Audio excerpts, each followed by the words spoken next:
자, 수업을 시작하죠.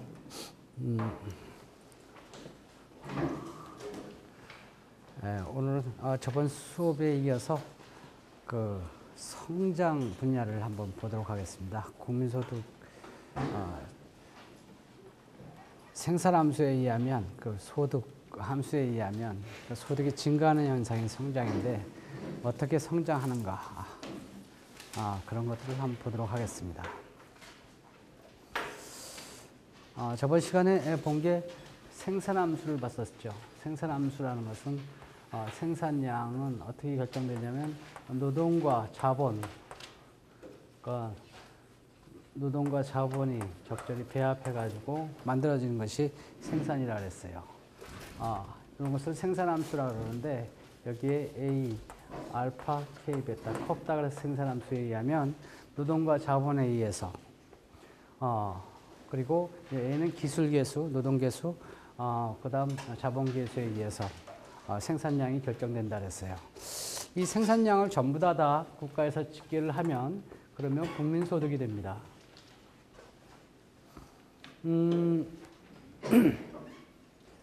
이렇게 되는데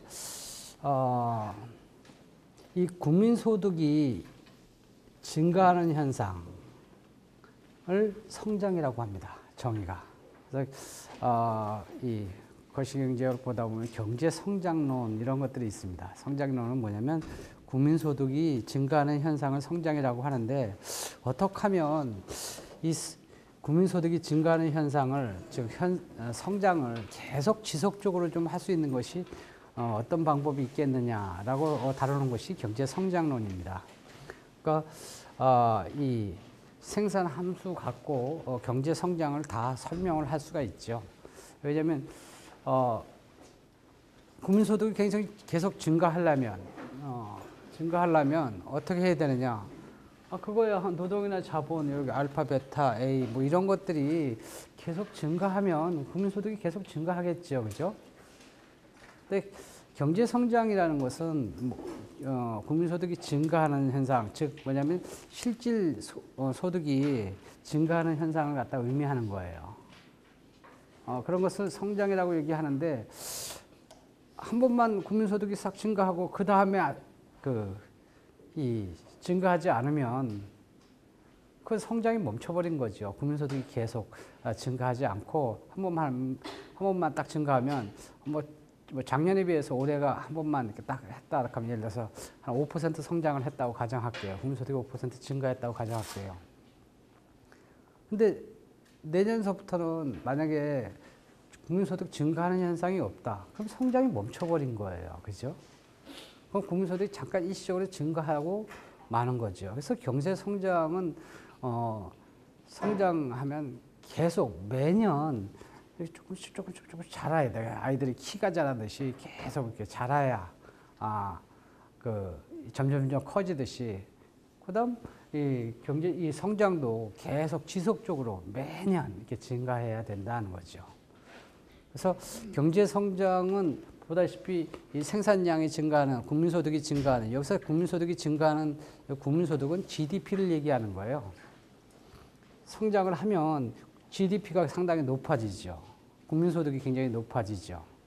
높아지면 뭐가 좋은데 뭐가 좋으냐면 그래도 생산 능력이 점점 많아지고 그리고 많이 벌게 되니까 그래도 뭐 속된 말로 잘 먹고 잘 사는 거 아닙니까? 많이 벌어야죠, 그죠? 부자가 돼야죠, 그죠?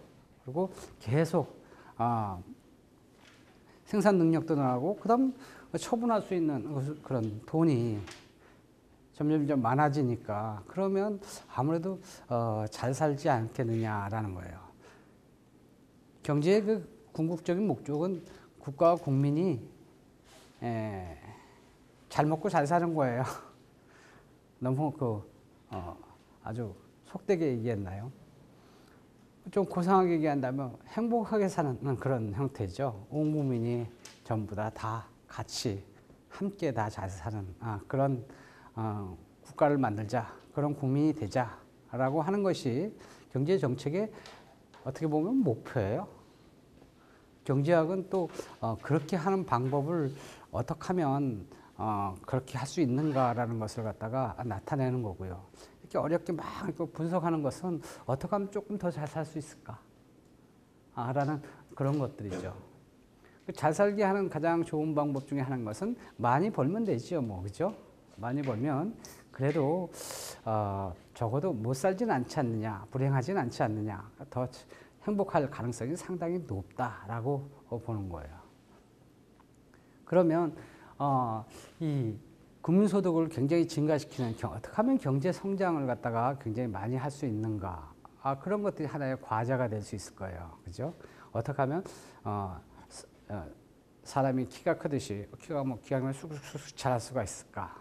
그리고 또 키가 좀 컸으면 좋겠다. 국민소득이 점점 커졌으면 좋겠다. 그런 방법이 뭐가 있겠냐 하는 거죠. 물론 해답은 여기에 있어요. 생산함수에 있어요. 경제 성장론에서 다루는 것들이 보면 다 이런 거를 다룬단 말이에요. 그래서 어떻게 하면 이 국민소득이 계속 커질 수가 있을까? 클 수 있을까라는 거예요. 옛날부터 이런 것을 공부를 하려면 좀 어렵죠. 왜 어렵냐면 거시경제학 다 배우고 나서 국민소득이 증가하는 현상 보고 이 증가를 많이 하게 하는 그런 방법 없습니까? 그러고 하려니까 구조도 다 알아야 되겠고 하니까. 그래서 경제 성장을 이렇게 배울 때는 되게 보통 경제학 전공한 사람들은 한 3학년 또는 4학년 이때 가서 배우죠. 배워도 무슨 남는 게 없어요. 어떻게 진짜 성장하면 어떤 성장 전략 이런 것들을 갖다가 생장 안 가르쳐 주고 그냥 하다가 말고 이렇게 하면 성장되는 거 아닙니까? 해놓고 나서 그냥 끝나버려서 결론이 없죠. 근데 이 성장 전략은 이런 국가에서 항상 필요해요. 왜냐하면 기왕이면 키가 막 어떻게 하면 잘 자랄 수 있을까? 아니면 국민소득이 점점 좀 많아질 수 있을까? 이런 것들은 국가가 진짜 가야 할 방향이고요. 그리고 가야 할 방향이고 뭐 아무리 힘들더라도 그쪽으로 방향으로 그쪽으로 움직여야 되는 거 아니에요? 국가 비전이지 않습니까? 뭐 앞으로 잘 삽시다. 그건 좋은데 잘 삽시다라고 하고 말로만 하고 말이죠. 근데 어떻게 잘 사냐고. 그거에 대해서는 뭐 그냥 적당히 얼버무리고 마는 거죠. 그럼 비전이 없는 거죠. 뭐 국민 행복 시대를 열겠습니다. 그래 열겠다. 엽시다. 좋다. 그러면 국민들이 행복하자고. 이거 좋다 이거예요. 그거 행복하자 그러는데 누가 행복 싫어 나 불행할 거야 그런 사람은 없다 그러는 거예요. 문제는 뭐냐면 어떻게 하면 행복해집니까? 라는 거죠. 그게 결국은 정책이란 말이에요. 어떻게 해가지고 비전을 갖다 딱 제시하고 이쪽으로 가는 거 비전을 제시하고 또 그쪽으로 접근해 나가는 방법 그런 방법을 다 정책이라고 하는데 그런 정책이나 이런 것들은 어떤 건 보면 목표가 뚜렷하지가 않으니까 아니면 목표를 잘 모르니까 이렇게 말만 하고 안 할 수도 있고요. 아니면 어떤 정책은 이렇게 국민소득이 하면 국민소득이 증가하는 쪽으로 가는데 어떤 쪽으로는 반대로 가고 말이죠. 그렇게 갈지도 모르죠. 그죠? 방향을 모르니까. 그런 정책들이 굉장히 많이 있습니다. 현재 이렇게 논의되는 것들을 보면 한편으로는 국민소득을 많이 이렇게 증가시키자고 해놓고 물가 때문에 말이지 이건 뭐 성장을 좀 멈춰놔야 되고 소득과 물가는 이렇게 서로 상충관계 두 개 다 잡을 수가 없으니까 국민소득이 많아지면 물가가 많이 오르니까 차라리 물가를 희생하고 국민소득을 많이 오른다든지 아니면 국민소득을 하고 이 물가를 갖다 너무 많이 올랐으니까 성장을 조금 이렇게 좀 낮추더라도 좀 덜 성장하더라도 물가와 잡는 것을 좀 해야겠다든지 그런 논리로 쭉 얘기를 하는데 그런 방법밖에 없다는 거죠. 과연 그런 제대로 간 방향일까라는 거죠. 한쪽은요. 왜냐하면 물가를 잡기 위해서 경제 성장을 멈춘다. 국민소득을 증가를 멈춘다. 아니면 그 반대로 이 물가를 낮추기 위해서 경제 성장을 멈추는 거나 아니면 그 성장을 하기 위해서 물가를 갖다 희생을 한다든가 꼭 그런 방법밖에 없느냐 하는 거예요. 이 총 공급을 갖다 우측으로 이동시키면 물가하고 동시에 다 잡는 방법도 있는데 근데 그런 정책에 보면 그런 것들이 보면 이렇게 상충되는 정책들이 많아요. 말은 이렇게 해놓고 말이죠. 행복해집시다라고 하면서 가는 길 이렇게 해가지고 딱 하는데 한쪽은 불행해져 가는 길을 딱 제시해요. 해놓고 나서 그게 보는 입장에서 조금 틀리다 그러는데 그러다 보면 정확히 우리가 가야 할 길을 갖다 잃어버리는 그런 경우가 많죠. 효과가 안 날 수도 있고요. 그건 정책에 관한 사항이고 아무튼 이 경제 성장은 이런 걸로 해석을 할 수가 있단 말이에요. 국민소득이 이게 증가하려면 경제 성장을 하려면 생산량이 증가해야 되는데 그것이 이런 것들이 하나라도 이렇게 증가하면 증가한다는 거죠. 그래서 경제 성장론에 보면 경제 성장은 제일 첫 번째 나오는 게 뭐냐면 헤로드 도마이론이 가장 제일 먼저 나와요. 헤로드하고 도마라는 사람들이 얘기하는 거죠. 경제 성장 이거 하려면 어떻게 되느냐? 국민소득을 증가시키려면 그러면 이 노동과 자본을 증가시켜야 된다는 거예요. 노동과 자본 당연한 거 아닙니까? 그 내용을 아주 복잡하게 설명을 합니다. 헤롯 도마에 의하면 길은 노동과 자본 이건 다 상수화되어 있으니까 여기 제곱이 0.8, 0.7 이렇게 상수화되어 있으니까 결국은 이 노동과 자본을 증가시키면 국민소득이 증가하죠. 그러니까 노동과 자본을 어떻게 하면 증가시키면 좋겠습니까? 라는 그런 주제를 놓고 거기에 목표를 놓고 그걸 분석을 합니다. 그래서 노동과 자본 그럼 노동과 자본은 어떻게 되냐면 뭘 이렇게 만들 때는 노동만 있는 게 아니고 자본만 있는 게 아니라 노동과 자본이 서로가 있는데 이게 서로 결합해서 무엇을 만들게 되죠. 라고 이제 그걸 또 전제를 해요. 그래서 노동이 만약에 1% 증가하면 자본도 만약에 1% 이렇게 하면 서로 결합을 해서 뭘 하나 이렇게 만들게 되는데 이게 만약에 노동은 한 1% 증가했는데 이 자본이 한 0.5%만 증가했다면 그러면 실제로 나타나는 것은 이 결합비가 이렇게 있기 때문에 만약에 50대 50으로 이렇게 서로 결합해서 뭘 하나 만든다고 가정할게요. 사람만 갖고 만들 수는 없잖아요. 그죠? 원자재하고 이렇게 같이 해서 만들어야 되니까. 이게 0.5%라고 하면 그럼 성장은 나타나는 게 이렇게 5%밖에 나타나지 않는다라는 거예요. 노동의 증가가 이렇게 5%가 생기니까 그럼 이 5%는 놀아야 되지 않느냐. 실업비하고 낭비가 실제로 증가됐다 하더라도 이렇게 0.5% 이렇게 남으니까 이 사람 실업이 생기면 성장은 이렇게 바람직하지 못하게 된다는 거죠. 제대로. 그런 것을 일일이 이렇게 따져가면서 노동 증가율과 자본 이런 것을 갖다가 굉장히 아주 중시하면서 목표는 뭐냐면 노동과 자본을 증가시키는데 비율을 잘 맞춰서 이렇게 증가시키자라는 게 그 사람들의 의도인데 그 분석하다가 세월 다 가요. 뭔 얘기인지 잘.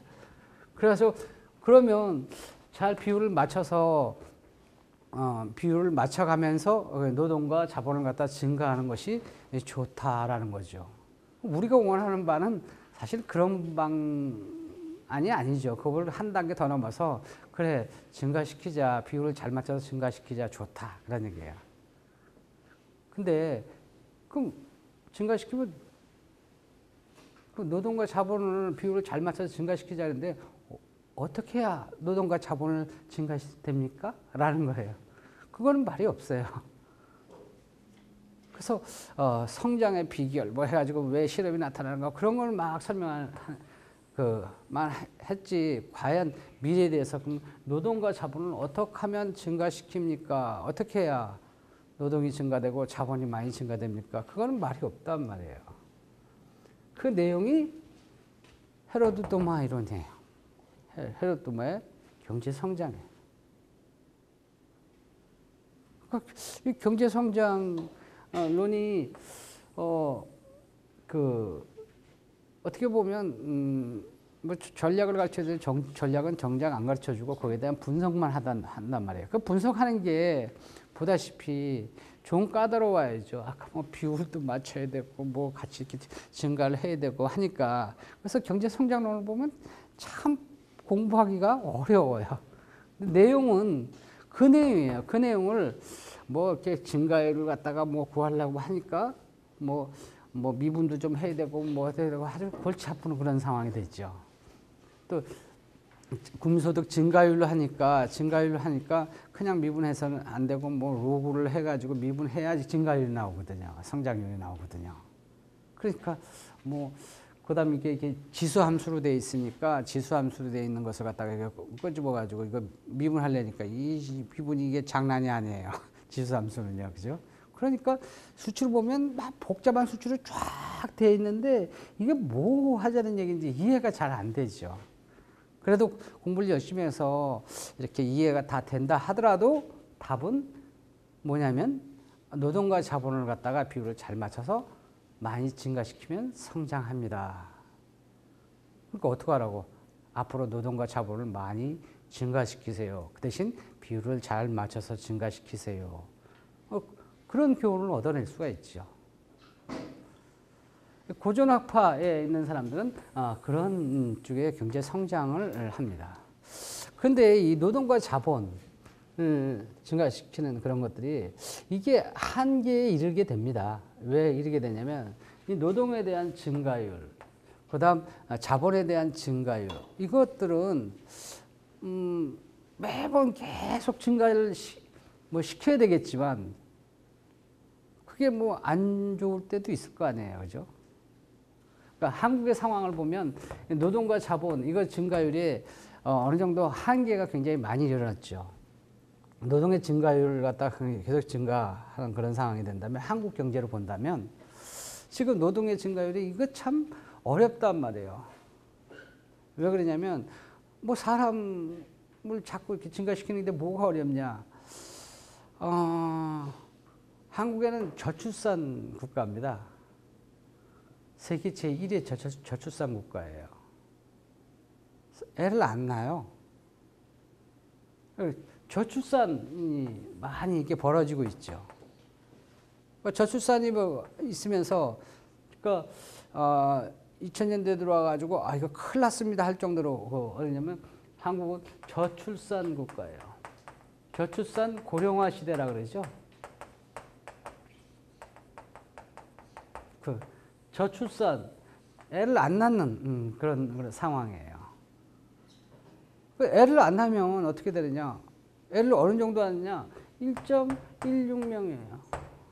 두 사람이 결혼해가지고 한 명밖에 안 낳아요. 옛날엔 많이 낳는데 지금 안 낳아요. 이렇게 되면 어떻게 되느냐? 이 저출산을 계속 이렇게 하면 그러면 사람이 줄어요. 인구가 자꾸 줄어요. 사람이 줄으면 뭐 그럼 적은 이론 갖고 적게 살면 될 거 아닙니까? 그렇지 않아도 우리나라 인구 많은데 그러면 이 노동력이 자꾸 줄어든단 말이에요. 그래서 앞으로 지금 한국의 인구가 5천만 명인데 앞으로 한 5, 60년 정도 지나면 이 인구가 그렇게 5천만 명이 되지 않고요. 곧 좀 있으면 이제 인구가 자꾸 줄어요. 작년 말에 돼서 10월 달에 돼서 한국의 인구가 5천만을 넘었습니다라고 추측을 해보니까 얘기를 하는데 그게 넘었는데 이제 조금 있으면 바로 이제 줄기 시작해요. 그래서 한 5, 60년 정도 되면 이런 속도로 계속 그러면 어떻게 할 것이냐면 점점점 줄어서 한 3천만 정도의 규모, 인구가 거의 한 반 규모로 줄어버린단 말이에요. 그래서 거기에 2배에 해당하는 한 120년 정도, 100년에서 한 120년 정도. 그러면 어떻게 되느냐? 1000만 미만으로 남고요. 그래서 한 200년 가까이 흐르면요. 이 지구상에는 한국 사람이 없어요. 멸종이 된단 말이에요. 뭐 멸종해야 되겠어요. 그죠? 그냥 외국 사람이 와서 살면 되는 거지 뭐. 그죠? 근데 이런 속도로 가면 이렇다는 거예요. 1.16을. 당연히 그럴 수밖에 없잖아요. 그죠? 그래서 아주 큰 문제다라는 거예요. 왜냐하면 대한민국이 드디어 멸망할 일이 아주 얼마 안 남았다는 거예요. 국가라는 것은 진짜 100년, 200년, 300년을 멀리 내다봐야 되는데 조선이라는 나라는 500년을 갖다가 틀을 잡아가지고 갔어요. 고려는요. 고려는 한 300년 정도를 갖다 딱 갔죠. 그렇죠? 그러면 한국이라는 나라는 그러면 어떤 몇 년을 갈 것이냐라는 거예요. 그래도 고려에서 조선으로 넘어올 때는 국토가 그대로 있고 국민들이 그대로 있고 그래서 간판만 바꿨어요. 그죠? 왕조만 바뀌었죠. 왕씨에서 이씨로 바뀌었죠. 뭐. 그 나라의 간판만 바뀌었지만 멸망은 안 했다는 거예요. 그죠? 통치자만 바뀌었지. 그 국민이 그 국민이고 그 국민이 그 국민이고 그렇죠. 근데 대한민국 때는 어떻게 되냐면 사람이 사라져가지고 국민이 없단 말이에요. 진정한 의미의 멸망이라고요. 사람이 없는데 다른 국가가 생길 리가 있나? 그죠? 그런 것으로 본다 하면 1945년에 해방이 돼가지고 48년에 만약에 대한민국이 건국이 됐는데 200년 후에는 이런 속도로 가만히 간다 하면 그러면 아예 지구상에서 사라져 버리는 거죠. 아예. 그 다음에 한국 다음에 다른 나라가 또 아니고 그냥 대한민국이 사라져 버려가지고 멸종해가지고 인류의 멸망같이 말이죠. 한국 국민의 멸망이 된다는 거죠. 너무 좀 과잉해가지고 분석을 하는 거죠. 그죠? 하지만 수치상으로는 그렇다는 거예요. 인구통계학자. 이거 큰 문제가 생기죠. 그러면 이 저출산 문제가 이렇게 자꾸 생기면 그러면 어떻게 되냐? 그러면 점점 노동력이 자꾸 줄어요. 노동력이 자꾸 이렇게 줄어버리면 왜냐면 사람은 적게 나니까 일할 수 있는 근로자들이 자꾸 줄잖아요. 줄면 어떻게 해버리냐면 국민소득이 자꾸 줄어버린다고요. 나라가 망조하다는 게 점점 보이는 거예요. 여기서도요. 성장하는데. 근데 인구 상황, 이 노동량이 증가하는 것은 이거 증가하긴 글렀다는 거예요. 우리나라는요. 그리고 오히려 긁는 정도가 아니라 위험하다라는 거예요. 그 위험한 것을 느낀 게 언제냐면 21세기 들어오면서부터 이거 저출산 이거 상당히 큰 문제네요 하고 문제를 인식하기 시작했어요. 아니 이 애를 너무 안 낳잖아. 이게 참 비겁하게 말이지. 두 부부가 말이지 결혼했으면 말이지. 그래서 2명은 낳아야지 말이지. 이게 도대체 말이 비겁하게 1명이나 낳고 말이지. 그러고 나서 어떤 사람은 안 난다 그러고 말이지. 그 참 위험하다. 이게 인구 증가율이 이게 저출산 출산 증가율이 참 위험하다고 느낀 게 언제냐면 2000년대에 들어와서요. 21세기에 재앙이 시작되는 거죠. 한국에서 위험하다, 큰일 났다. 그래서 저출산에 대해서 아예 그냥 대통령 산하에 아주 연구기관을 만들어가지고 왜 저출산을 하는 거야? 저출산을 막는 방법이 없어. 그런 거. 망하지 않는 방법 없어. 그런 거 막 연구를 하게 됐죠. 그로부터 12년이 흐릅니다. 지금 2013년이 밝아왔어요. 그러면 그때도 위험했는데 그럼 그전에 나아졌냐? 안 위험해졌어요. 그냥 그거보다 더 나빠지면 더 나빠졌지. 굉장히.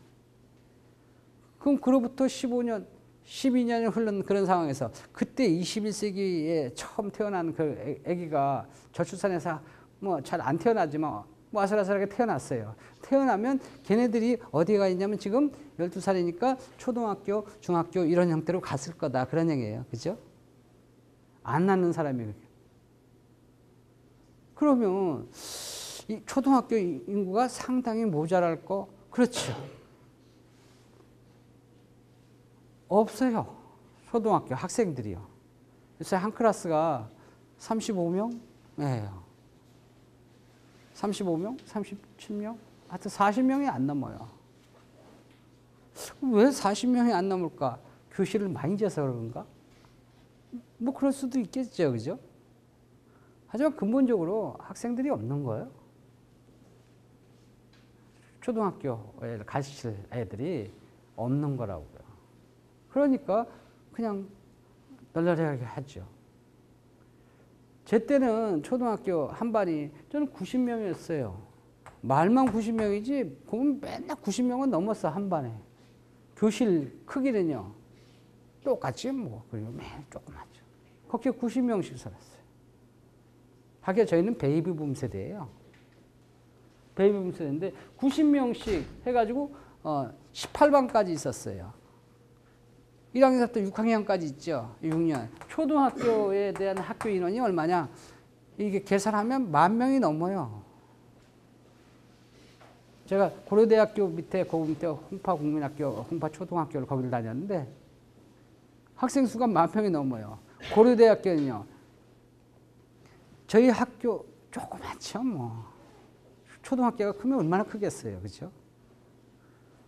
저희 학교보다 거의 한 5,000배 이상 큰 고려대, 그 위에가 고려대학교가 있죠, 고려대학교. 고려대학교 학생 수가 어느 정도냐? 뭐 8,000명, 10,000명에. 우리 학교보다, 초등학교보다 작아. 근데 뭐 아주 넓게 쓰죠. 한양대학교 학생 수가 얼마나 됐겠어요? 재학생 수가. 10,000명은 넘을 거고 20,000명은 안 넘겠죠. 그죠? 한 5,000명? 몽땅 다 합해서.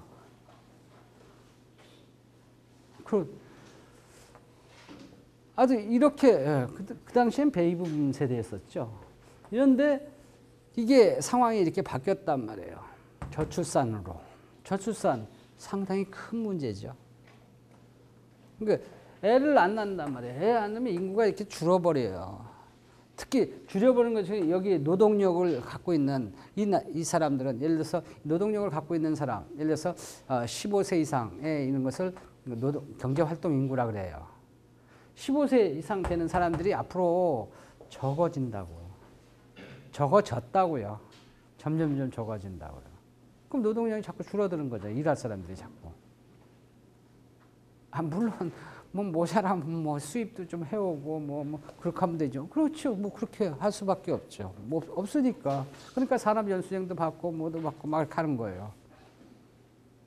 결혼할 사람도 뭐 있는지 없는지 좀 모자라서 그런지 뭐 베트남에서 뭐 와가지고 뭐 2세가 뭐 태어났습니다. 그래가지고 2세가 태어났더니 뭐 애가 조금 이상해요. 이상해도 뭐 이쁘잖아요, 그죠? 그래서 너무 차별하지 마세요. 그래서 뭐 다문화 가정 뭐 저쪽 얘기하는데 뭐 그게 달래 일어났겠냔 말이에요. 사람이 많은데 다문화 가정이 갑자기 개인 생겼냔 말이에요. 그죠? 하여튼 이게 상당히 국가 재앙으로 문제에서 아주 가만두면 큰일 나는 문제라는 거예요. 모든 정책을 제일 우선해서 이걸 막자라는 거예요. 이거 아주 망하는 일이니까. 그러니까 노동력에 대한 그런 것들은 우리는 글렀어요. 아예 한국의 입장에서는요. 그러니까 증가시키기는 글렀다 그런 얘기예요. 이 저출산 이거 막으려고 정부에서 많은 정책을 취하는 거예요. 뭐 무상급식 하겠습니다. 무상의료 하겠습니다. 무상보육 하겠습니다. 그거 돈 얼마나 많이 들어가요, 그죠? 이번에도 다 그런 거잖아요, 그죠? 뭐 등록금 어떻게 하고 보육비를 갖다가 올 1월서부터 막 계속 주고 그런다고 그러잖아요. 그건 왜 그러냐? 자, 이거 저출산 이게 자꾸 애 안 나는데 애 왜 안 납니까? 라고 이제 물어보죠. 너희들은 왜 결혼하면 왜 안 나고 난리야? 왜 안 나? 그러니까 물어보죠. 원인을 알아야 처방할 거 아니에요. 애를 낳으니까 말이죠. 돈이 많이 들어가지고 말이지. 돈이 많이 들어서 못 키우겠다는 거예요. 그 돈이 많이 들어서 애 못 키운다. 아, 뭐 직장 생활 하려니까 못 키운다. 그래? 그러면 애 낳기만 해라. 정부가 길러줄게. 국가가 길러줄게. 그러면 나라 이거예요. 나라고 하기 위해서 정부가 키워준다는 거예요. 그러니까 낳기만 해. 키워줄게. 말로 하면 안 되죠. 낳기만 하고 키워준단 말이에요. 그냥 무상으로 키워줄게. 무상 보육이에요. 0세부터 5세까지 무상으로. 초등학교, 중학교, 고등학교. 아이, 공짜 교육. 아이, 학교 가면 그럼 밥은 먹어야 공부를 할 거 아닙니까? 그래, 무상급식 그냥 줘.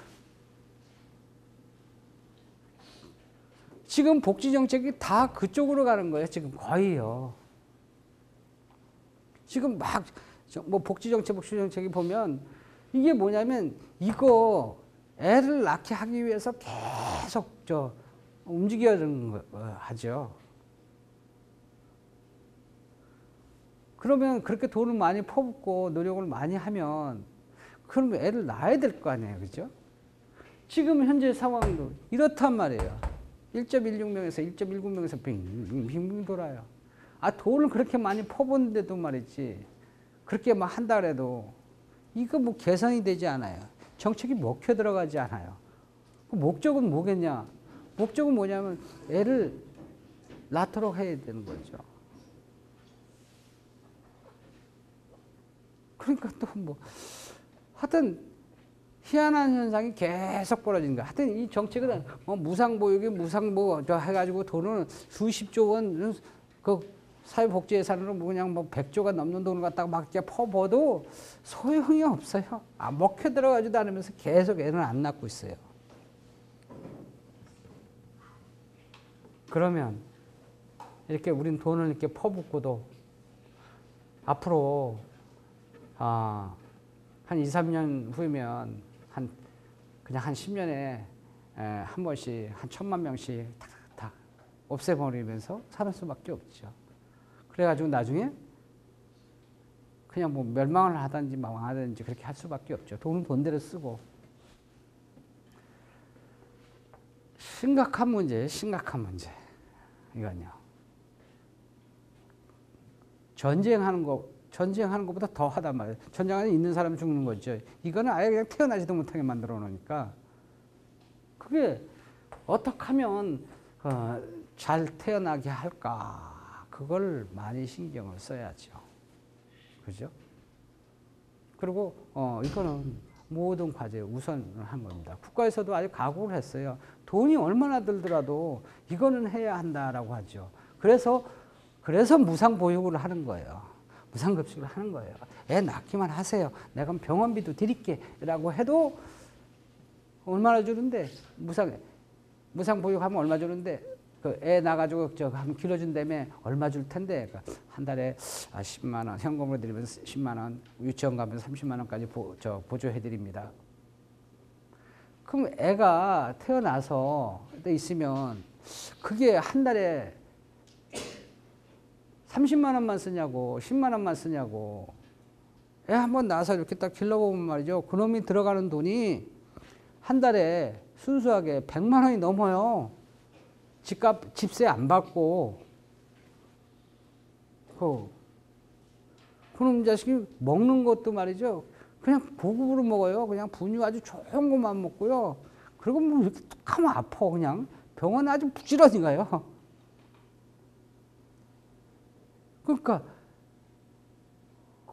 애로 하나 생김으로 인해가지고 좋은 옷 입혀야겠죠. 그죠?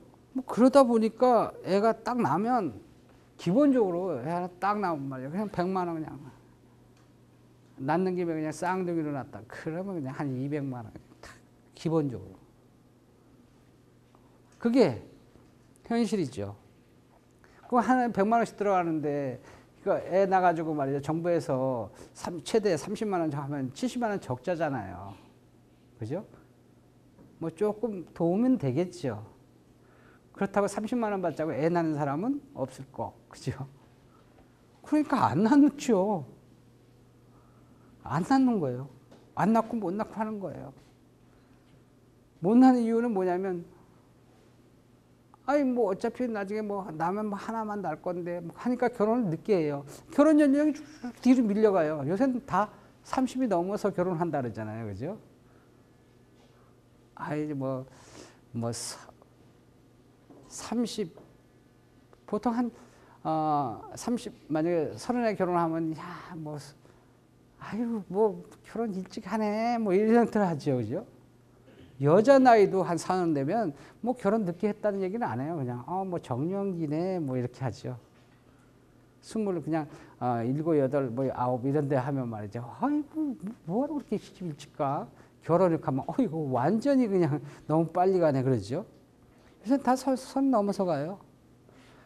결혼을 안 하죠. 천천히 하죠. 천천히 해가지고 결혼해서 어차피 듣게 되니까 결혼 자체를 안 해. 결혼을 안 하면 애도 안 낳아. 저희 결혼 연령에 저희 때는요.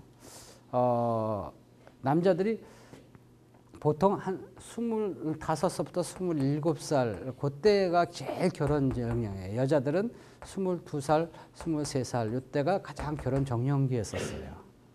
물론 그 앞 세대는 이런 이 28 청춘이라고 해서 16살서부터 18살 그때 결혼했지요. 그죠? 여러분 할머니 때, 할아버지 그때 20살이 안 되면 거기서 왔다 갔다 했죠. 근데 저희 때는 이렇게 많이 늘어났어요. 산업화 시대에.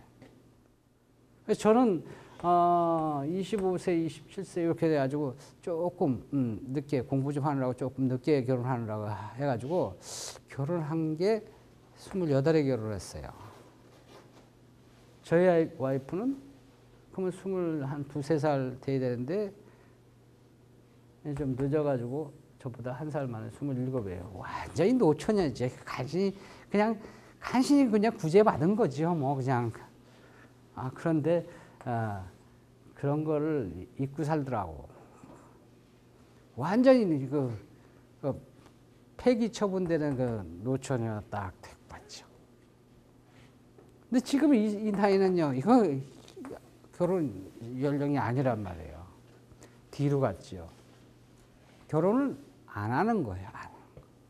지금 안 하는 그런 천천히 하는 거 뒤에 늦춰졌죠. 결혼 안 하니까 더 안 낳는 거죠.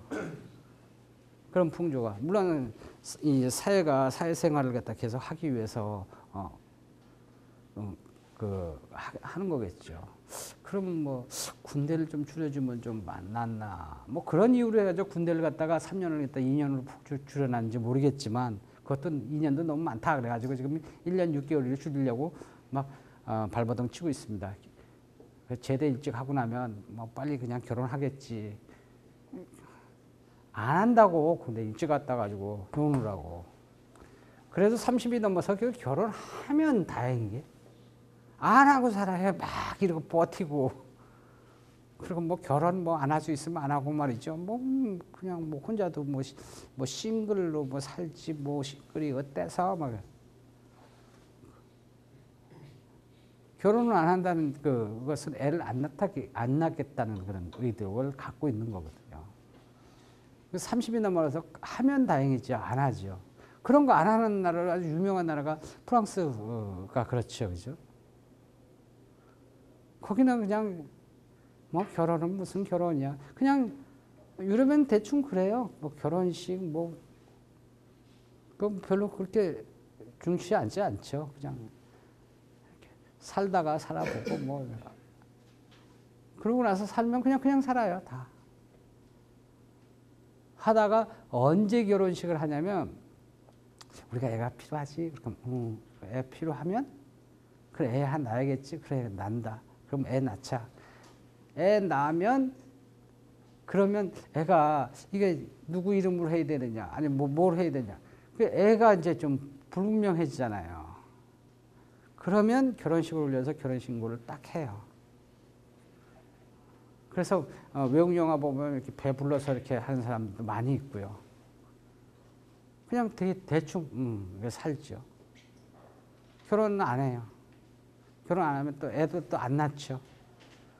그래서 뭐 프랑스 지금 대통령도 보면 뭐 그 대통령 퍼스트 레이디가 좀 이상해요, 그렇죠? 그 결혼은 안 했는데 뭐 동거는 하고 뭐 그런 사람이에요. 그래서 프랑스 대통령이 대통령 당선돼서 나와서 이 사람 퍼스트 레이디입니까? 글쎄 난 못 가. 가끔가다 동거 가면서 같이 살긴 사는데 뭐 애인은 퍼스트 레이디가 될 수가 없죠, 그죠? 이 사람은 어떻게 예우를 해줘야 될지.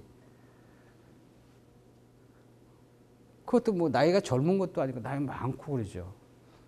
그 대통령 부인도 아니에요. 부인 될 사람은 아주 젊었을 때 애 낳고 그래 이혼하고 혼자 살고 있는 사람이고 이 사람은 원래 또 그 사람도 뭐 혼자 살고 그러다가 이제 뭐 이렇게 그 대통령이 됐는데 언론인하고 같이 됐는데 이 사람이 이게 도대체 말이지 대통령궁으로 돌아와야 되는데 말이지 대통령궁이 들어오면 뭐 와이프가 돼야 와야지 그렇다고 애인 데리고 살 수는 없고 말이지. 그 사람만 그런지 알았더니 그 전임 대통령 있잖아요. 그 전임 대통령도 그냥 애인 하나 두고 마서 뭐 모델 뭐 무슨 뭐 해가지고 맨날 그 꽁무니 쫓아다니고 말이죠. 대통령이 말이지 연애나 데이트나 해다 다니고 말이지. 뭐 할 수도 있는 거죠, 뭐 그죠? 그런데 아주 참 그놈 나라는 왜 그 모양인가? 그 나라만 그런 게 아니라 다 사람들이 평범하게 다 그렇게 많이 그렇게 살죠. 그런 풍조가 한국에도 많이 있단 말이에요. 그래서 30이 넘어서라도 결혼하면 되는데 결혼 안 하고 그냥 이렇게 대충 살고 그런 형태가 많이 있고요. 결혼을 거의 싱글로 사는 사람들이 굉장히 많죠. 그죠? 사회생활을 하기 위해서. 자, 그렇게 되면 비전이 더 없는 거예요. 그러니 결혼도 안 하는데 애를 낳지도 않고 결혼 안 하고 못 하고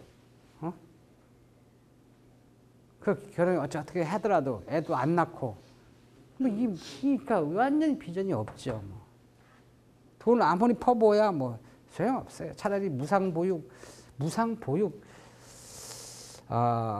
뭐 그런 것이 필요하겠죠. 하겠지만 그런 복지 정책 중에 하나가 아예 그냥 그 상금을 주는 게 낫죠. 애 낳으세요. 낳으면 키우겠지 뭐 그죠? 애 하나 낳으면 뭐 1,000만 원씩 드립니다. 이렇게 해서 그게 훨씬 낫죠. 그 전에 뭐 그냥 애 막 낳을 수는 없으니까 결혼하세요. 결혼 비용의 50%는 국가가 지원해 드립니다. 결혼하려면 뭐 만나야 되지 않습니까? 그럼 뭐 소개팅이든지 뭐든지 하세요. 데이트 비용의 50%는 뭐 지원해 드립니다. 좋은 정책이단 말이에요. 그죠? 소개해가지고 어디서 만나야 뭘 하죠. 근데 데이트 비용이 없어서 못 한다. 그러면 안 되지. 그렇게 해가지고 데이트 비용도 주고. 그런 게 인구 정책에 좋은 거죠. 그러면 그게, 나중에 결혼하면 그냥, 아예 그냥 집을 하나 사세요. 집 살 때는 그 중에 한 20%는 국가가 부담합니다. 집 사시면 융자 빌리면 이자는 국가가 부담해 줍니다. 결혼해가지고 집 하나 갖고 있어야 또 이렇게 딱 정착되니까 애도 낳을 거 아니에요. 그런 정책도 하고 말이죠. 그러고 나서 애 딱 낳으면 말이죠. 애 낳으면 한 명 낳으면 예를 들어서 뭐 이렇게 1,000만 원을 준다든가 뭐 2,000만 원을 준다든가 쌍둥이 나면 그러면 그냥 더블로 그냥 준다든가 뭐 이렇게 해가지고 계속 아예 그냥 뭐 큰 도움은 안 되지만 그래도 그냥 현찰 박치기가 좋다 그런 얘기죠, 그죠? 그 낳았으면 지가 알아서 길겠지 뭐. 아니 지금 애 하나 기르는데 그 길 수가 없어가지고 그 애를 낳겠어요? 낳으면 다 기를 자신이 있으니까 다 낳는 거죠. 그래서 그런 인구 저출산을 막아야 하는 정책들, 지금 복지 정책이 다 이런 형태로 가고 있죠. 그래서 이 노동에 대한 그런 그 비전이 별로 없어요. 고령화 사회가 한국엔 또 진행이 돼 있죠. 평균 수명이 80세가 넘었어요. 한국 사람들은 이제 오래 살아요. 그리고 이 노인 인구가 60세 이상 넘는 인구가 되게 고령화 사회에 가면 6, 7%를 넘으면 고령화 사회라고 그러는데 이게 14% 이상이 12%인가 이걸 넘어가면 초고령화 사회라고 그래요. 우리나라 60세 이상이 넘은 인구가 12%가 훨씬 넘습니다. 초고령화 사회예요. 오래 살고 노인들이 너무 많아요. 그럼 이 노인들은 그러면 어떻게 하느냐? 오래 사는 거죠. 우리 한국도 의술도 많이 발달돼 가지고요. 옛날에는 뭐 어디 아프다 이렇게 하면 미국 가서 뭐 암 수술해야 됩니다. 지금은 안 그래요. 의술 하도 많이 발달돼 가지고 외국에서 와야 할 판이에요. 한국에 가면 성형수술 기가 막히게 잘한대. 강남에서 요새 아주 그거 장사를 해가지고 난리가 났죠, 그죠? 한국에 이런 배우 탤런트들 가수들 이렇게 보니까 늘씬하고 말이죠. 잘 생겼거든요. 원래 잘 빠진 민족인데 보니까 야 저게 어떻게 돼서 그런가. 나도 저기 김태희 같은 얼굴 해주세요. 뭘 해주세요. 되겠어요. 되진 않겠지만 비슷하게는 만들어 주지요. 돈만 많이 내면. 그래서 성형수술 많이 이렇게 합니다. 그런 걸로도 많이 오고. 그 외국인한테는 의료보험 혜택 안 해주지요, 그죠? 이거 완전히 그냥 돈덩어리가 들어오는 겁니다. 근데 이걸 외국인이 들어와가지고 말이죠, 그렇게 해가지고 외국인 전용으로 한다. 말이나 되느냐, 국민 건강, 그렇게 하면 의사가 모자라게 되고, 안 모자라. 하여튼, 의료 그런 문제도 상당히 큰 문제지만, 참, 주된 초점은 뭐냐면, 이 고령화 시대가 이게 많이 도래를 했다는 거예요. 그리고 오래 산다는 거예요, 한국 사람들이. 그리고 계속 늘어난다는 거예요. 나이가. 지금은 81세에 가까운 80세에 해당하지만 남자는 78세, 여자는 82세 이런 형태로 삽니다. 평균 수명이에요. 60세면 은퇴해요. 나머지 한 20년은 어떻게 사느냐는 그런 문제가 노인들한테는 아주 큰 문제죠. 근데 이게 자꾸 늘어나요, 자꾸. 의료도 발달되고 환경도 좋아지고 영양 상태도 굉장히 좋고 오래 사는 거죠. 오래 사는 건 좋다 이거예요. 근데 이 60세 이상 넘는 사람, 이 사람들이요. 벌지도 않고 일은 안 하고 맨날 놀아제낀다 그런 얘기예요. 능력이 없으니까. 이 노인들이 말이죠. 이게 그냥 놀아야 되는데 말이지. 혼자서도 잘 놀아야 되는데 맨날 병원이 나가고 왜 이렇게 나이가 많은 말이죠. 많이 아픈 데가 이렇게 많은지 말이죠. 병원비도 많이 들어가고 놀려면 다 돈 들어가잖아요. 그죠? 그런 거예요. 나도 젊었을 때 굉장히 애썼는데 나도 해외여행도 좀 가자 그러고 맨날 어디 여행이나 다니려고 그러고 말이죠. 그 병원이나 다니려고 그러고. 그리고 완전히 벌이는 하나도 없으면서 돈만 쓰려고 하는 거죠. 그렇게 탓할 것이 아니라 그게 자신이 우리 어머니 아버지고 그게 우리 자신이 될지도 모르니까 함부로 탓할 수도 없죠, 그죠? 그리고 이 사람들은 그래도 돼요. 왜 젊었을 때 일 열심히 해서 자식들 다 키웠고 그러니까 수고한 자는 이렇게 떠나도 된단 말이에요. 그죠? 그런 광고도 있잖아요. 그러니까 당연히 좀 아플 수도 있는 거고, 뭐, 좀 놀 수도 있는 거지. 그런 거죠. 그죠? 그런 자격이 있는 사람들이 노는 거니까 괜찮다. 그런 거예요. 일은 안 하고 부지런히 놀아야 되는 그런 상황이 되는 거예요. 인구가 자꾸 줄어드는 그런 상황에서 이런 사람들이 일 안 하는 사람들이 훨씬 더 많이 늘어나는 거예요. 일하는 사람은요, 노동력의 일은 자꾸 줄어들면서 일 안 하는 사람은 자꾸 늘어나죠. 부지런히 일해가지고 이 사람들 부양도 해야 되잖아요. 그러니까 결론은 뭐냐면 노동력 이게 불투명하다 그런 얘기예요. 완전히 불투명하고 참 비전이 별로 안 좋은 그런 상황이 돼버렸단 말이에요. 그래서 이 노동력이 모자라니 그러니까 어떡하냐 모자라니까 수입해 오를 수밖에 없죠. 그러니까 그냥 외국에서 산업연수원 이렇게 막 받고 막 그렇게 하는 거예요. 자꾸 들어오게끔.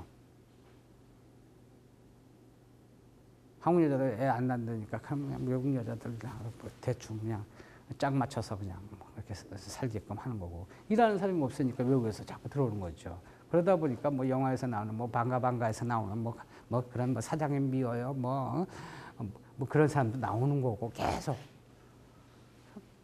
노동력이 그런 문제예요. 그런 문제까지 노동시장에서 나중에 분석하죠. 하여튼 노동에 대한 전망이 별로 안 좋아요. 그리고 한국의 노동 분야는 노동은 사람 많이 쓰려고 하면 그 대가를 줘야 되는데 소위 말해서 임금 있죠. 노동 대가를 주는 이게 너무 비싸. 한국의 임금이 싸다고 볼 수는 없어요. 상당히 높은 쪽이죠. 옛날에 한 10년 전만 해도 한국은 뭐 저임금 근로자들이 많다 그랬거든요. 없어 지금. 저임금이 아니라 임금이 너무 높아서 이렇게 이런 국제기구나 이런 유엔 이런 데서 근무하면 보통 한 3만 달러, 5만 달러, 한 10만 달러 이 범위 내에서 이렇게 딱 월급이 결정되거든요. 뭐 20만 원, 20만 원 받은 사람이 그때 뭐 한 2만 달러, 3만 달러라는 웬만하면 줬거든요. 그쪽에 파견돼 가지고 가서 근무하면요. 2만 달러면 얼마요? 몇 백만 원, 월급의 몇 배 되잖아요. 그죠? 근데 지금은요. 지금 국제기구 가도 뭐 한국에서 월급 받는 것보다 뭐 조금 더 받거나 안 받거나 뭐 그냥 비슷해요. 그 정도 수준이라고 한국이요. 물론 물가도 많이 올랐지만 아무튼 이쪽은 굉장히 비전이 없는 그런 상황이죠. 그럼 자본은 이 투자의 집합체인데 이거는 좀 낫냐? 이것도 비전이 별로 없어요. 외국인 투자가 한국에 잘 안 하죠. 그럼 한국 사람의 우리나라 투자 별로 안 하죠. 다행히 대기업에는 돈이 많은데 투자할 돈이 많은데 투자를 안 하고 쌓아두고 있다는 데서 한 가지 좀 다행스러운 점은 있지만 하여튼 뭐 없어서 안 하고 있어서 안 하고 하기 싫어서 안 하고 하여튼 별로 투자에 대한 자본이 축적돼 가는 상황이 별로 바람직하지가 못하다 그런 얘기죠. 그런 상황에 걸려 있는 게 한국의 상황이에요. 노동가. 자, 한국의 상황인데 경제 성장은 계속 하려고 합니다. 그럼 헤롯 도마같이 말이죠. 뭐 어떤 비율이 어떻게 됐든 간에 노동과 자본은 굉장히 느려가지고 증가하면 증가되겠느냐라는 거예요. 안 좋은데 이것도 한계가 있다고요. 노동과 자본은 좀 있으면 그래프로 이렇게 나타나겠지만 이 노동과 자본은 말이죠. 한계 생산물 체감의 법칙이 걸려 있어가지고 이게 점점 많아지잖아요. 그러면 생산성이 뚝뚝뚝뚝 떨어져요. 그런 단점이 있어요. 그것도 한번 생산함수를 이렇게 한번 보면서 한번 분석을 한번 해보도록 하죠. 자, 그래서 이게 상당히 한계에 이르렀다라고 해서 요새는 경제 성장론을 다르게 씁니다. 그래서 소위 말해서 1990년대에 나오기 시작해서 이제 경제 성장은 그렇게 해가지고는 이게 한계가 있으니까 안 되겠다. 그래서 내생적 성장 이론이라는 것을 성장 이론을 갖다가 나타나게 되죠. 내생적 성장 이론에 대한 키포인트는 뭐냐면 요 기술입니다. 기술. 그 전에 경제 성장은 노동과 자본을 증가시키는 그런 방법을 갖다가 지금 택했는데 이게 한계가 있으니 그렇지 않아도 이거 말고도 성장하는 비결이 있다라는 거예요. 이게 뭐냐면 요 기술을 갖다가 어떻게 하면 증가시키는 것이 굉장히 좋다는 거죠. 기술은 마술과 같지만 뭐 이게 기술을 자꾸 증가시키면 같은 노동과 자본이 그대로 있다 하더라도 생산량이 두세 배씩 굉장히 늘어나고 굉장히 좋지 않느냐. 그래서 이것을 기술을 개발해가지고 성장을, 국민소득을 증가해서 성장을 하는 것이 최근의 경제성장 이론의 내용의 전부라고요. 태어난 지도 얼마 안 됐죠. 그러니까 90년대에 태어나기 시작해서 계속 입증시켜서 지금은 내성적 성장 이론으로 경제 성장하는 전략을 찾아냅니다. 여기에 있다고. 여기서 내생적이라는 것은 뭐냐면 내생 변수라는 거예요. 이게 원래 만약에 E, 알파 0.8, K 만약에 0.7 이런 형태로 되어 있으면 E 이렇게 되어 있다면 이거 기술 계수잖아요. 그죠? 이 기술을 이게 상수로 되어 있는데 외생 변수로 되어 있는데 이걸 변화시키자. 내생 변수로 만들어 버리자. 변화할 수 있는 것으로 보고 변화를 시키면 되지 않냐. 이렇게 2.2를 갖다 2.5로, 2.7로, 3.0으로, 3.1로, 3.1을 해가지고 이렇게 변수화 만들자. 내생 변수로 만들어 버리자. 외생 변수가 아니라 외생으로 이렇게 외부에서 생겨가지고 이렇게 주는 상수로 파악하지 말고 이거를 내생화 변수로 해가지고 이것을 갖다가 변화시키는 것이 어떻겠냐라는 거예요. 그러면 경제 성장이 이루어진다라는 거예요. 이게 가장 주된 것이다라는 거죠. 경제 성장을 하려면 이것을 지속적으로 하면 굉장히 좋다는 거죠. 그래서 내생적 성장 이론이 탄생을 하게 됩니다. 내생적 성장 이론은 뭐 인적 자원 모델, 뭐 기술 모델, 무슨 모델 뭐 가지고 쭉 막 나와요. 이런 뭐 루카스 뭐 그다음 뭐 최근 노벨 경제학상 받은 사람 이런 사람들이 보면 되게 다 이런 내용들을 많이 얘기합니다. 헤롯 도마 시대는 이제 갔고 1990년대 이후에는 2000년대에 들어와서는 다 이런 사람들이 맞다라는 거예요. 헤롯 도마 아직도 그런 거 하냐라고 할 정도로 논문이 다 이쪽으로 완성된 건 아니고 검증 수준은 계속 다 돼 있어요. 다 돼 있어가지고 뭐 학습 모델 이런 것들 다 있죠. 그런 모델이 전부 다 어떤 거냐면 뭐 인적 자원 모델, 인적 자원은 사람을 많이 키우자 그런 것이 아니라 여기서 인적 자원 모델은 사람들을 갖다가 훌륭한 사람이 경영의 최고다라고 사람이 전부입니다. 그런 얘기 많이 하잖아요. 여기서 사람이라는 것은 그냥 아무나 사람 개수를 얘기하는 게 아니라 전문 지식과 전문 기술을 갖고 있는 사람이 사람이에요. 전문인이에요. 그 사람이 이게 있으면 그러면 그게 기술이 개발될 거 아니냐. 더 경영이 노동 생산성이 자본 생산성이 아주 높아지는 그런 기반이 되지 않느냐. 그 사람이 전부입니다. 기업은 사람이 움직이는 겁니다. 사람 중심의 경영, 사람 중심의 이런 국가 경영. 다 사람, 거기서 사람만, 그것은 뭐냐면 전문 지식을 갖고 있는 사람이에요.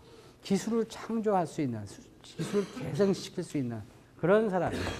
그런 사람을 키워놓으면, 그러면 기술이 개발돼서 경제 성장이 된다는 거예요. 그게 인적 자원 모델이고요. 학습 모델, 이것은 자꾸 가르쳐 준다는, 전문 지식을 가르쳐 준다는 거예요. 가르쳐주면 공부를 계속 이렇게 하면 나중에 기술 개발하고 노동 생산성이나 자본 생산성을 굉장히 넓혀놓는 그런 형태를 할 거니까 좀 많이 가르쳐줘야겠다라는 거예요. 공부를 많이 해야 된다라는. 그러면 어떻게 된다고? 경제 성장이 된다는 거죠. 대표적으로 한국의 교육 수준은 상당히 높은데 이렇게 급성장한 비결이 뭐냐? 물론 열심히 일했겠죠. 하지만 로또를 사서 그렇게 성장한 것은 아니고 거기에 비결은 뭐냐면 사람들을 많이 가르쳤다는 거예요. 많이 공부를 하겠다는 거예요. 해서 어떻게 했냐면 해서 기술이 새로운 기술을 많이 습득을 해가지고 결국 늘어났다는 거죠. 성장의 비결은 바로 그 교육에 있었구나. 그래서 한국을 모델로 해가지고 분석을 해봐도 역시 맞다 그런 얘기예요. 정확히. 그게 그런 모델 해가지고 좀 만들어내는 사람이 노벨경제 재작년인가요? 노벨 경제상 받은 폴 크루그만. 물론 그 사람은 무역 경제의 뭐 대가예요. 무역 분야, 통상 이런 분야에 그걸로 기여한 바가 커서 거기에 대해서 이 역상을 받았지만 그 사람이 그 모델로 한 게 이런 학습 모델 이런 것들도 얘기를 했어요. 그리고 그 한국에 대해서는 좀 각별한 생각을 갖고 있죠. 특히 아시아에 굉장히 밝은데 아시아 중에서 한국에 굉장히 밝아요. 한국에다 또 굉장히 애정을 많이 완전히 이 한류 열풍에 물든 사람이에요. 세계적인 크루그만은 한국을 굉장히 좋아하고 모델로 삼고 뭐 얘기할 때는 한국에 대해서 가끔가다 한 번씩 와요. 와서 뭐 지금 뭐 이런 모델이든 저런 모델이든 그 주된 내용들이 뭐냐면 이거예요. 이것을 기술을 개발시키면 경제 성장이 된다는 게 내생적 경제 성장 이론의 다 대부분이라고. 요새는 성장을 하려면 내생적 성장 이론으로서 그게 맞고 그다음 그게 어떤 경로로 가든지 나중에 기술이 최고다라는 거죠. 그래서 그게 올바른 성장이 되는 것이다. 그리고 올바른 성장이 되고 그렇게 되면 굉장히 좋다는 거죠. 성장만 되는 게 아니라 이게 증가하면요. 이게 생산량이 증가하고 물가가 소득이 증가함에 따라서 이 물가도 안정돼요. 그리고 성장이 이렇게 생산량을 많이 하려면 노동도 많이 쓰게 되죠. 노동도 고용도 따라 늘어나요. 아주 해피한 스타일이 나오죠. 그러면서도 계속적으로 계속 가능한 거죠. 가능하다고 보는 거죠. 사람만 튼튼하면 이거 계속 기술 개발하는 사람은 결국은 사람이거든요. 그죠? 사람만 잘 가르쳐 놓고 잘 똑똑하게 하고 그런 의지를 갖고 만들어 놓으면 그러면 이 기술은 지속적으로 계속 이루어진다는 거예요. 기술은 기계가 자본이 만드는 것은 아니다는 거죠. 기술은 결국은 자본도 있어야겠죠. 하지만 중심은 사람입니다라는 거예요. 그게 사람 중심의 경영이에요. 그래서 이러다 보니까 뭐 자꾸 경영학 쪽으로 빠지는 것 같은데 사실은 그 근본 철학은 거기에 있다고요. 제가 경제학을 쭉 설명하는데 설명하면 쓸데없는 이야기를 좀 많이 합니다. 쓸데없는 얘기를 쓰는 게 아니라 저는 경제를 다루는 데 있어서 사람은 진정한 경제인이라면 자기 나름대로 철학을 갖고 있어야 돼요. 경제 철학이라는 거죠. 의사가 있는데 의사가 사람을 딱 고치지요. 어려운 거 병난 거 고치는 사람들 의사죠. 고칠 수 있으면 다 의사예요. 하지만 훌륭한 의사라기보다 그냥 의사도 이걸 고칠 때는 어떤 자기 나름대로의 철학을 갖고 독자적인 철학을 갖고 환자를 접근해야 된다고요. 이 사람은 병비를 가장 적게 들이면서 낫게 할까? 아니면 뭐 돈은 그만두고 빨리 낫게 할까? 아니면 그 양방 형태로 해가지고 막 수술 위주로 해가지고 빨리 그렇게 해놔까? 아니면 이게 딴 데 상할지 모르니까 아주 천천히 자연스럽게 시간이 많이 걸리겠지. 그렇게 한방 형태로 날까? 거기에 대한 나름대로의 식견과 나름대로 갖고 있어야 된다고요. 보는 것도 좀 다른 사람이 이렇게 보지만 똑같은 걸 보더라도 자기는 이 옆으로 이렇게 볼 수 있는 나름대로 독특한 기본적인 것은 갖고 있어야겠지. 기본적인 분석하고 기본적인 수술 능력은 갖고 있어야겠죠. 하지만 나름대로의 이런 철학이 없는 의사는 훌륭한 의사라고 난 보질 않거든요.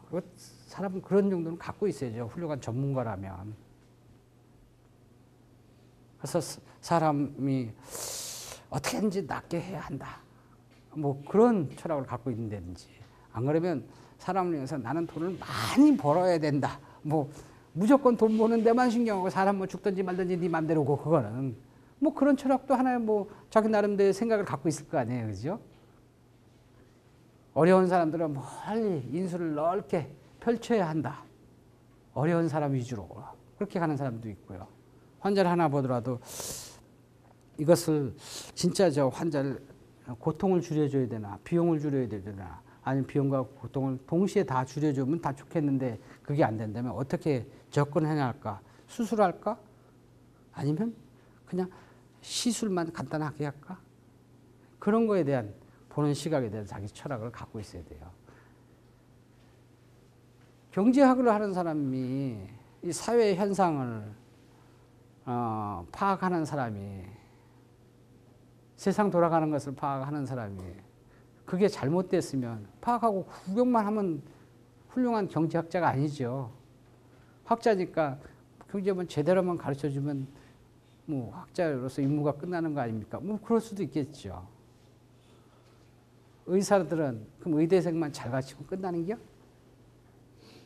뭐 그런 임무를 갖고 있다면 그렇게 했을지 모르지만 그래도 경제학을 이렇게 좀 보고 한다는 것은 나름대로 이 사회를 치유하고 사회를 자기 방식대로 치유하는 그 모든 것은 기존에 갖추고 있어야 되지만 철학이 있어야 된다는 거죠. 경제 철학, 자기 나름대로의 경제 철학, 소신 이런 것들이 갖고 있어야지. 그게 없는 처방하는 의사는 그게 없는 그런 것은 단순하게 지식 전달자밖에 안 되는 거고 훌륭한 경제 이코노미스트라고 보기는 어렵다라고 개인적으로 생각을 하고 있습니다. 그렇다고 이 교수는 그러면 철학이 많다는 얘기냐? 뭐 많은 건 아니지만 제 나름대로 보는 이런 고집 같은 거는 있습니다. 그게 그런 고집 같은 그런 것들이 꼭 제가 지향하는 바 국민은 국가와 국민에다가 좀 포커스를 맞춰져 있죠. 국가와 국민이 특히 국민들은 잘 살아야 한다. 못 사는 건 죄악이다. 라고. 그래서 그렇게 잘 살게 하는 그런 방법이 할 수 있으면 그렇게 해야 되는데 잘 먹고 잘 살게끔 특히 내가 한국 사람이면 가까운 나부터 시작해야죠. 내 주변에 있는 우리나라에 있는 사람 아니면 외국 사람도 더 잘 살면 더 좋고요. 그런 걸 줄여가지고 잘 먹고 잘 살아야 된다라고 거기다가 지향을 하고 그쪽에다가 지향을 하는 그런 방법이지만 그게 능력이 안 돼가지고 못한다면 적어도 불행하도록 고통스럽게 하도록 이거는 막아야 한다. 고통스럽다면 그거는 구제해야 된다라는 거죠. 의사가 있으면 의사가 남을 이렇게 아주 잘 해가지고 말이죠. 세계 신기록이 나타나게 훌륭하게 아주 그렇게는 할 수 있으면 그렇게 할 수 있으면 좋겠는데 그렇게 만약에 못한다면 최소한의 양심으로서 환자가 어디 아프다 그러는데 지나갈 수는 없지요. 내가 좀 고통스럽도 안 아프게끔 만들어. 고통은 막아야 되지 않느냐. 고통은 그렇게 사회하는 사회를 환원해야 한다라는 거죠. 온 세상을 전부 다 고칠 수는 없겠지. 하지만 내가 할 수 있는 만큼은 하다 가야 된다라고 개인적으로 생각하고 있어요. 그런 아주 좀 엉뚱한 생각입니다. 좀 황당무계한 생각을 항상 머릿속에 갖고 있죠. 그게 옳은지 틀린지 잘 모르겠어요. 나중에 죽으면 알겠죠. 뭐 죽으면 그게 옳았어. 그게 글렀구나. 그게 다 쓸데없는 거구나라고.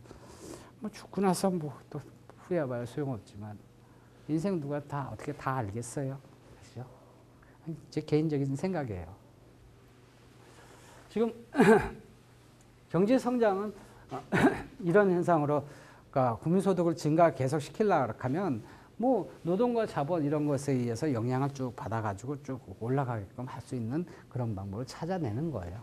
그래서 그걸 이론화시키는 경제 성장론이고 그 경제 성장론이 없다 하더라도 이 기술 개수 이게 굉장히 중요하고 기술을 노동과 자본을 늘릴 수 있으면 늘리면서 기술도 늘리면서 그다음 기왕이면 노동에 붙어 있는 일을 잘하게 해가지고 노동 생산성을 좀 높이면서 자본 생산성을 높이면서 그게 경제 성장을 하는 길이고 그게 국민소득을 증가하는 길이고 그게 국민을 잘 먹고 잘 살게 만들 수 있는 그런 길이고요. 하긴 국민들이 돈을 많이 벌어준다고 해서 행복한 건 아니죠. 행복할 가능성은 상당히 많은 거죠. 저는 항상 돈의 철학을 저번에도 얘기했지만 돈은 많으면 좋아요. 많으면 좋긴 좋지만 그게 반드시 돈 많다 그래서 행복하게 만들어주진 않아요. 돈 많다 그래서 그럼 행복합니까? 돈 많으면요. 돈 자체가 행복을 하게 할 수도 있지만 불행하게 만들 수도 있어요. 돈이 많다 그래서 행복하다는 것은 아니에요. 행복할 가능성이 많다 그런 얘기죠. 좀 반드시 그게 행복이냐 불행이냐 독이냐 나한테 보약이냐라는 것은 그 돈이 많은 돈이 돈에 대한 보니까 그래요. 그 돈이 행복하게 하지는 않는다. 행복하게 할 가능성은 많지만 꼭 돈 많다고 행복한 것은 아니다라는 그런 것을 많이 느끼면서 살고 있죠. 근데 한 가지 확실한 건 돈이 일정 수준만큼 없으면 그거는 확실히 불행하더라라는 거예요. 그리고 불행하다 못해 고통스럽더라는 거예요. 내가 이 정도의 돈이 좀 필요한데 한 달에 예를 들어서 한 300만 원이 필요한데 300만 원 넘으면 500만 원 번다, 1000만 원 번다.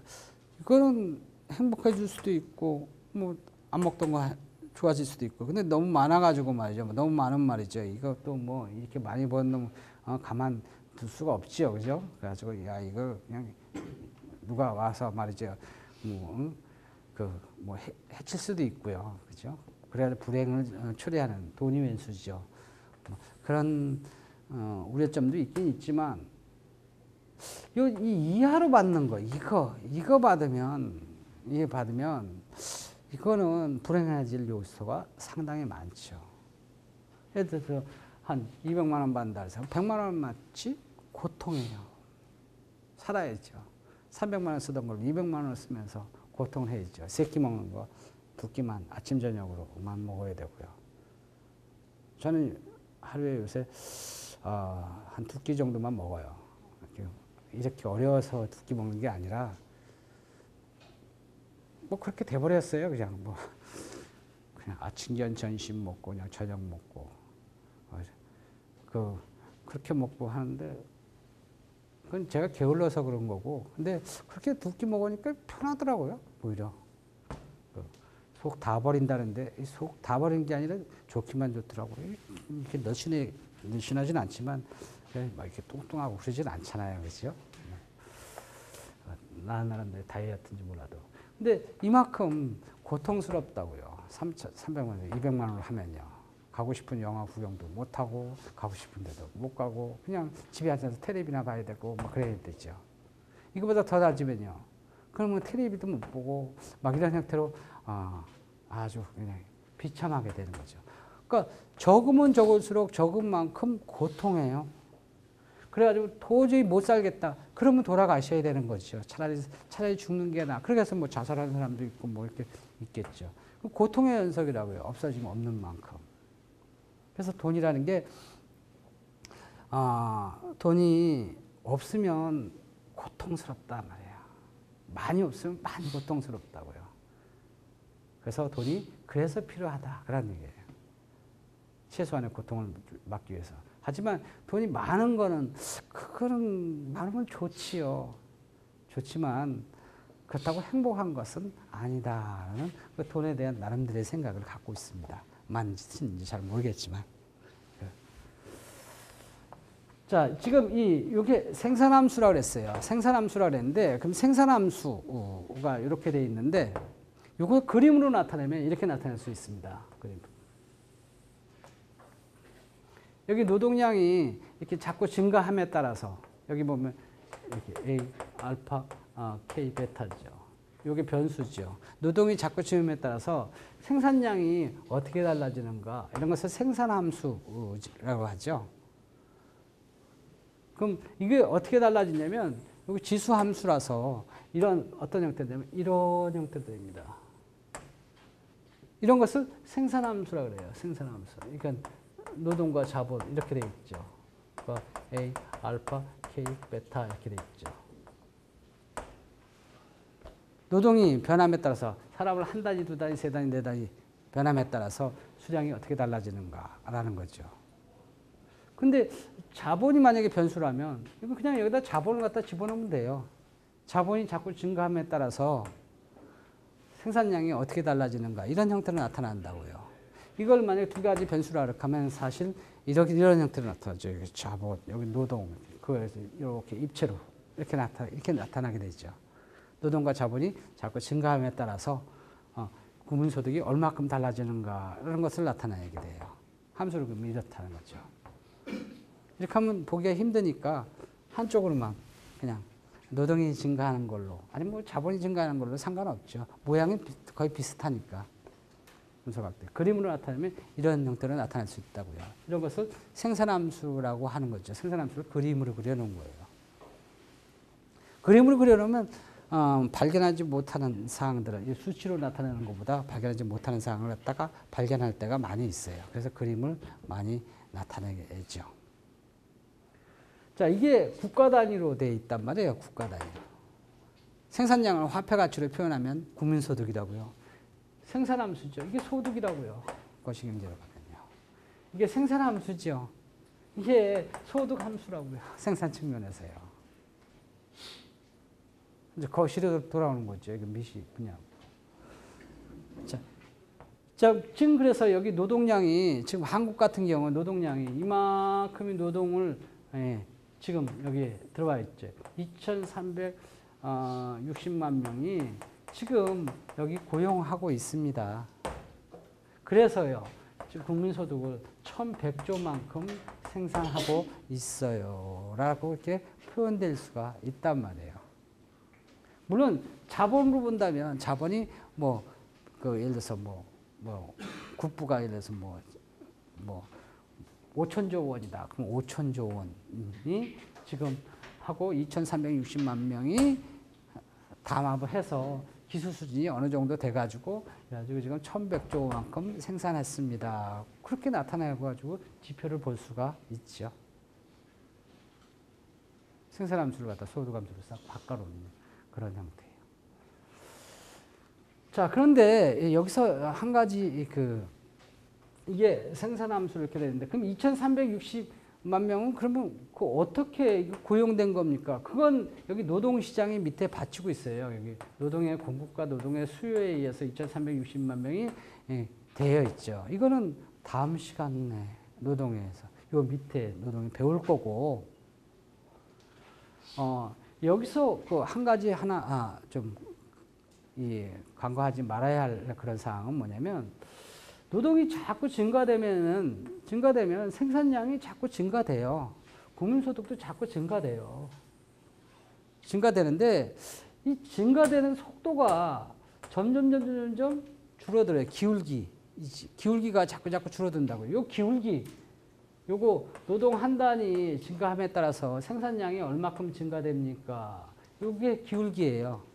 노동 한 단위 증가함에 따라서 생산량이 얼마큼 증가됩니까? 라는 거죠. 요 기울기가 요거 셀 수 있는 것을 델타를 갖다가 만약에 델타 L을 갖다가 리미트 해가지고 델타 L을 갖다가 제로로 날 때 델타 L은 그러면 어떻게 되느냐? 그러면 이건 한 점에 있을 때 미분에 대한 개념이에요. 디퍼런셜이라는 개념이란 말이에요. 그러니까 이걸 굉장히 줄여놓으면 어떻게 되냐면 이 점에 대한 기울기죠. 그죠? 점에 대한 기울기나 이거나 다 같은 것이죠. 그죠? 즉 노동 한 단위 더 증가되는데 생산량이 얼마큼 증가됩니까? 국민소득이 얼마큼 증가됩니까? 라는 거예요. 이런 것을 뭐라 그러냐면 한계 생산물이라고 그래요. 마지널 프로덕트라고 그러죠. 한계 생산물이죠. 한계 생산물. 여기 노동이라면 노동에 대한 한계 생산물이죠. 자본이라면 자본에 대한 한계 생산물이에요. 이런 것을 이 증가율을 변화율을 한계 생산물이라고 한다고요. 노동 분야의 이건 노동에 대한 한계 생산물이죠. 기울기가. 이게 자본이라면 자본에 대한 한계 생산물이고. 이 한계 생산물, 즉 이게 의미하는 것은 뭐냐면 노동이 한 단위 두 단위 자꾸 증가함에 따라서 수량은 자꾸 증가하죠. 증가하는데 이 변화율은 뭐냐면 변화율은 이건 뭐냐면 노동 생산성이란 말이에요. 노동이 증가함에 따라서 생산량이 얼마큼 더 증가됩니까? 라는 그런 것들은요. 그럼 한계 생산물, 그걸로 한계 생산물이라고 얘기를 하는데 이 한계 생산물은 어떤 성격을 갖고 있느냐? 한계 생산물은 보다시피 기울기를 얘기하는 건데 점에 대한 기울기가 점점 줄어요. 줄어가지고 여기서는 제로가 되죠. 그죠? 제로가 되는데 이렇게 점점 줄어들어 버린다고요. 줄어드는데 그냥 줄지도 않고요. 아주 빠르게 줄어들어요. 이게. 빠르게 줄어드는 것을 체감한다 그래요. 그래요. 한계 생산물은 어떤 성격을 갖고 있냐면 한계 생산물 체감의 법칙이 작용합니다. 그 한계 생산물 그림으로 나타낸다면 이렇게 나타나죠. 한계 생산물은 노동이 자꾸 증가됨에 따라서 이 한계 생산물이 어떻게 됩니까? 노동의 한계 생산물이 어떻게 됩니까? 이 기울기가 점점 줄어들지요. 기울기가 줄어드는데 이렇게 된다고 이렇게. 이게 한계 생산물에 대한 모습이죠. 이렇게 노동이 자꾸 증가함에 따라서 노동 생산성, 즉 노동의 한계 생산물은 자꾸 줄어든다 그런 얘기예요. 그래서 줄어드는데 그냥 줄어드는 게 아니라 가파르게 줄어들어요. 이건 일정하게 줄어드는 거죠. 그죠? 이거는요, 더 아주 굉장히 빠르게 줄어드는 거예요. 이건요, 서서히 줄어드는 거죠. 이렇게 빠르게 줄어드는 것을 그냥 감소하는 게 아니라 그런 것을 체감이라 그래요. 그죠? 그래서 한계 생산물은 이렇게 체감한단 말이에요. 그게 뭐가 어때서 노동을 한 단위, 두 단위, 세 단위, 네 단위, 다 단위 이렇게 자꾸 증가하잖아요. 사람을 100명, 200명, 300명, 400명, 500명 아니면 1000만, 2000만, 3000만, 4000만 이렇게 사람이 자꾸 늘잖아요. 늘면 늘수록 물론 노동이 증가하니까 생산량은 국민소득은 자꾸 올라가죠. 생산량은 자꾸 증가하죠. 증가하긴 증가하지만 증가되는 속도가 점점점 체감한다고 떨어진다고요. 즉 노동 생산성은요. 자꾸 떨어진다고요. 사람이 많으면. 그런 것을 한계 생산물 체감의 법칙이라 그래요. 그냥 예외 없이 법으로 정할 만큼 당연한 이야기다는 거예요. 검증을 해봐도. 그러면 이것을 만약에 미분한다 하면 변화율 구하면 미분하면 되죠. 그죠? 노동이 증가됨에 따라서 생산량이 얼마큼입니까? 미분한다. 미분하면 그 값이 나올 거 아니에요. 미분하면 이렇게 노동에 대해서 미분 알파, 이게 알파 마이너스 1, 베타 이런 형태 K죠. K가 만약에 상수라고 본다면 그럼 뭐 여기다 가격을 갖다 집어넣으면 되죠. 이 가격이요. 노동이 얼마큼 되느냐에 따라서 이 값은 얼마큼인가. 이게 만약에 그 뭐 3이다.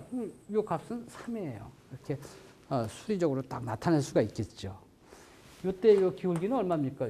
여기는 이거보다는 크겠죠. 가파르니까. 그죠? 이게 만약 5다 그러면 여기는 5입니다. 이렇게 돼 있죠. 그죠? 그래서 물론 이 한계 생산물일 때 노동의 한계 생산물이나 자본의 한계 생산물은 노동시장과 자본시장에서 활용을 할 거예요. 노동의 뭐 결론부터 얘기한다면 노동의 곡선이 수요 곡선이 이렇게 우하향하게 돼 있어요. 우하향하게 되는데 이 우하향하게 된 것은 이 한계 생산물을 갖고 이용하기 때문에 그게 이런 형태로 우하향하게 돼 있기 때문에 이게 노동의 수요 곡선이에요. 수요. 그래서 나중에 이 한계 생산물을 갖다가 이렇게 갖다 집어넣는 거예요. 그럼 뭐 그 다음 시간에 얘기를 활용을 할 거고요. 자, 지금 한계 생산물은 이렇게 해야 되냐면 체감하는 성격을 갖고 있어요. 노동을 많이 하면요. 체감한다고요. 노동 생산성이 자꾸 줄어든다고요. 자본을 많이 하면요. 예외 없이 이 한계 생산물이 자본에 대한 한계 생산물이 체감한다고요. 우리 미시경제학을 배울 때 한계 효용 체감의 법칙이라는 걸 배웠잖아요. 그죠? 배웠다 그래요. 그죠? 우리 미리 안 배웠으니까. 한계 효용 체감의 법칙이라는 게 뭐냐면 그래요. 사람이 뭐 어떤 물건을 갖다가 어떤 상품이나 재화나 서비스를 갖다 소비를 하면 소비자론이죠. 소비를 계속 하면 그러면 효용은 자꾸 늘어나요. 만족은 더 많이 하게 된다고요.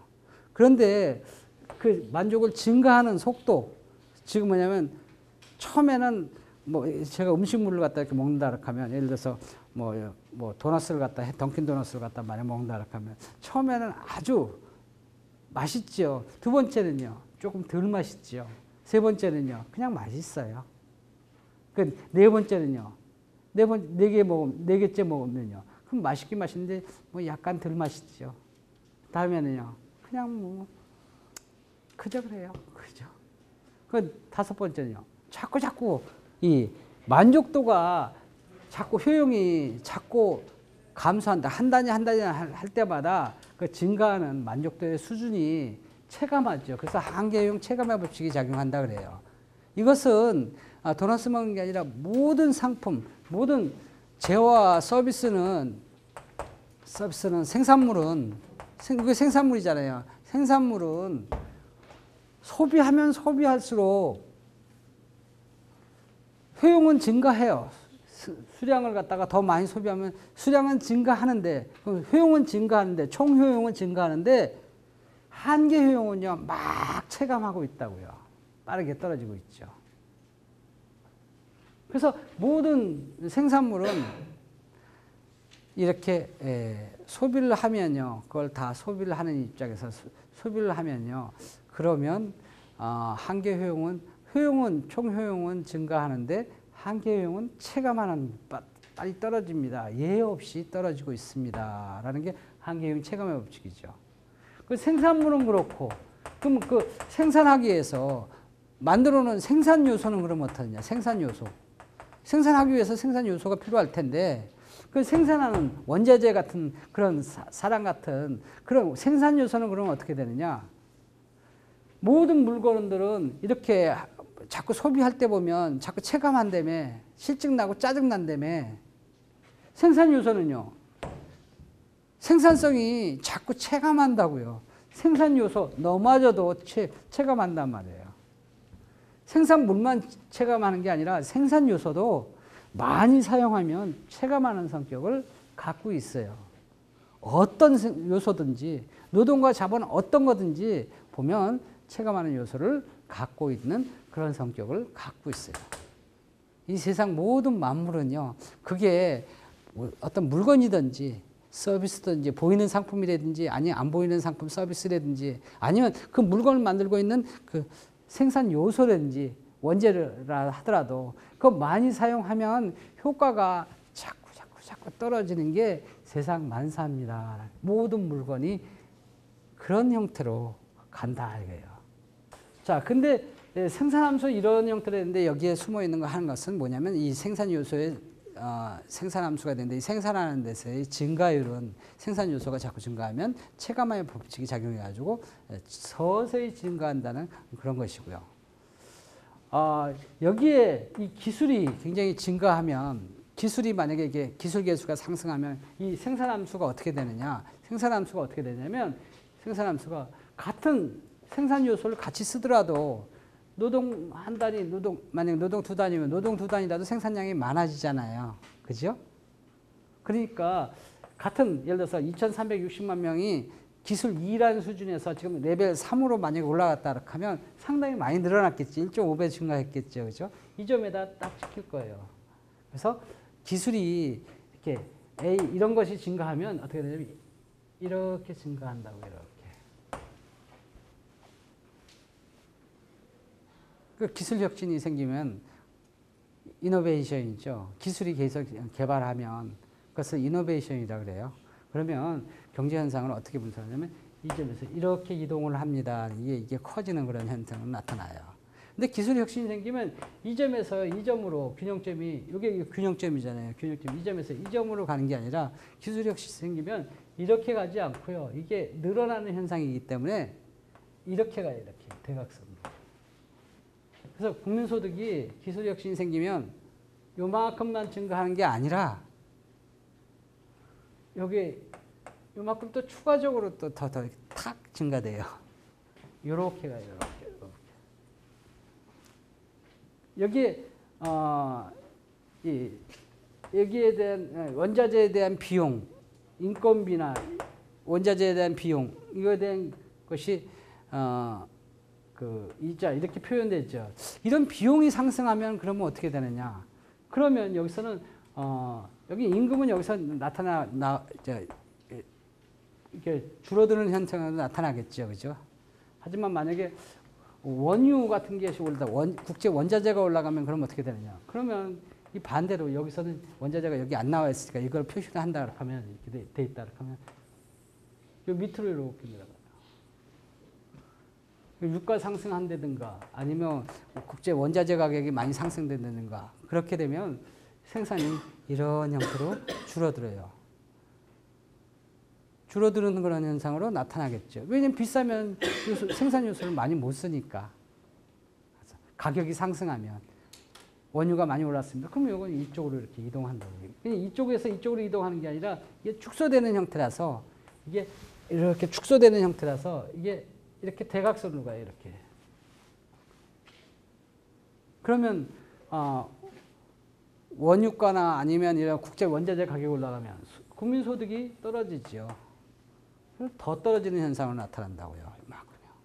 그게 총공급이